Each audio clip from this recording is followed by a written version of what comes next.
Bike ఆర్‌సీకి bike renewal చేయించుకోవడానికి time అయిపోతే గనక ఒక బైక్ మనకి 15 సంవత్సరాలు ఇస్తారు.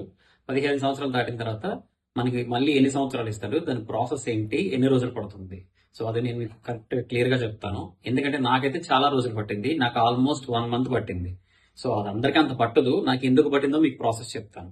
నా బైక్ అయితే అది 2010 మోడల్. నేనొచ్చి 2016లో తీసుకున్నాను. 2016లో తీసుకున్న తర్వాత తన పేరు మీద ఉంది. నేను మార్చుకోలేదు. ఎవరైతే నాకన్నారో ఆయన పేరు మీద ఉంది. నేను మార్చుకోలేదు. మార్చుకోకుంటే నేను అలాగే చేశాను. కంటిన్యూ అయిపోయిన తర్వాత 2025లో దాని టైం అయిపోయింది ఏప్రిల్‌లో. సో, నేను అప్పుడు కూడా రెన్యువల్ చేయించలే. ఒక 1 ఇయర్ అలాగే వదిలేసాను. రీసెంట్‌గా నేను యాక్చువల్లీ చెన్నైలో ఉండేవాడిని. ఇక్కడికొచ్చిన తర్వాత రీసెంట్‌గా నేను 26లో ఫిబ్రవరిలో తీసుకొనెళ్ళా. సో, ఎళ్ళిన తర్వాత వాళ్ళేమన్నారంటే 1 ఇయర్ లేట్ అయింది కాబట్టి ఫైన్ పడతదన్నారు. అంటే రోజుకు రూ. 10 ఎంతో పడుతుంది. నాకు ఆల్మోస్ట్ ఫైన్‌తో కలిపి 3700 ఎంతో పడిపోయింది. సో, పడిపోయింది. సరే ఇవన్నీ కాదు గానీ ముందు ఆయనకి ఎవరైతే థర్డ్ పార్టీ ఉన్నారో వాళ్ళకి నా ఆర్‌సీ ఇచ్చాను. ఆయన పేరు మీద ఉంది. వాళ్ళేమన్నారంటే 2010 మోడల్ కాబట్టి దీనికి నంబర్ అప్డేట్ కాలేదు. ఇప్పుడొచ్చే బండ్లన్నిటికి ఫోన్ నంబర్స్ అప్డేట్ అవుతున్నాయి. పాత బండికి నంబర్ అప్డేట్ కాలేదు. సో, అలాగే నంబర్ అప్డేట్ కావాలంటే 550 పే చేశాను.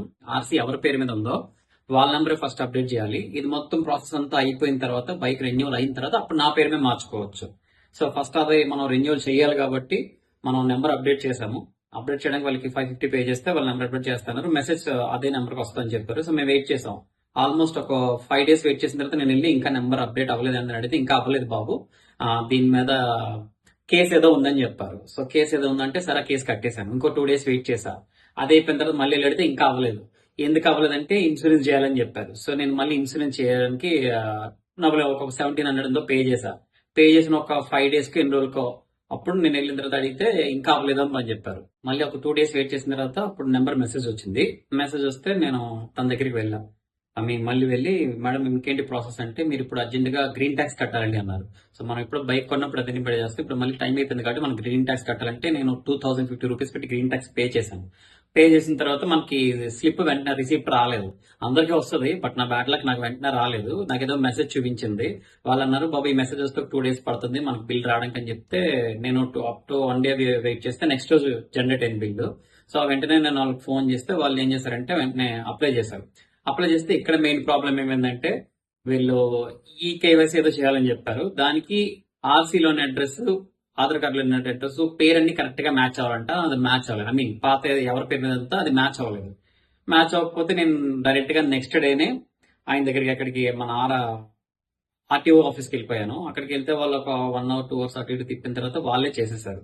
చేసిన తర్వాత ఆల్మోస్ట్ 1:30 అంతా అయిపోయింది. కానీ లక్కీగా నేను మళ్ళీ మన థర్డ్ పార్టీ వాళ్ళకి ఫోన్ చేయడం, వాళ్ళు వెంటనే స్లాట్ బుక్ చేయడం, దానికి అలా అక్కడ నేను ఒక 8000 అరౌండ్ ఎంతో పంపించాను. వాళ్ళు స్లాట్ బుక్ చేశారు. అంతా అయిపోయింది. పంపించిన తర్వాత వాళ్ళు చేశారు ప్రాసెస్. మొత్తం బైక్ చెక్ చేశారు. ఇవన్నీ చెక్ చేశారు.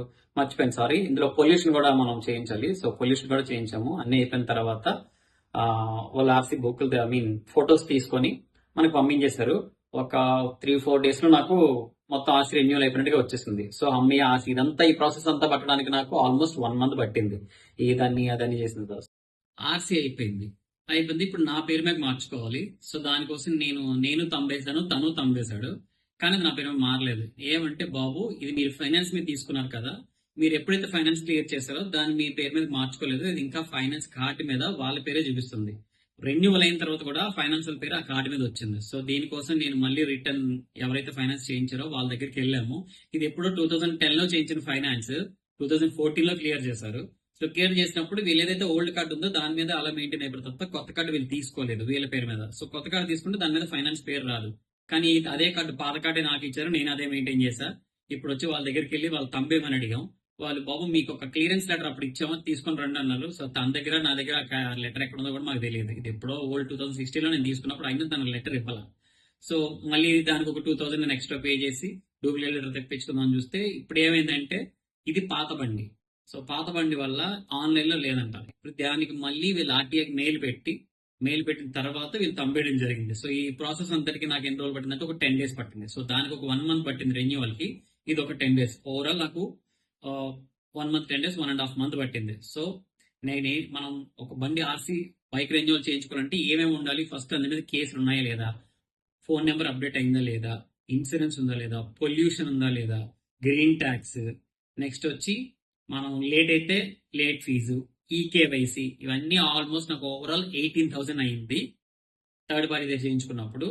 అండ్ ఈ ఫైనాన్స్ కి నేను ఇచ్చిన 2,000. సో మీరు బండి ఫైనాన్స్ క్లియర్ అయిపోతే కనుక ఖచ్చితంగా మీ పేరు మీద మీరు సీ బుక్ అనేది తీసుకోండి, లేదంటే మన ఏం పడిన ఇబ్బంది మీరు పడతారు. సో ఆల్మోస్ట్ నాకు 1.5 month అయింది, టోటల్ గా ప్రాసెస్ అయిపోయింది. సో మీకు ఇది ఖచ్చితంగా ఒక్కరికి యూజ్ అయినా చాలు ఈ వీడియో.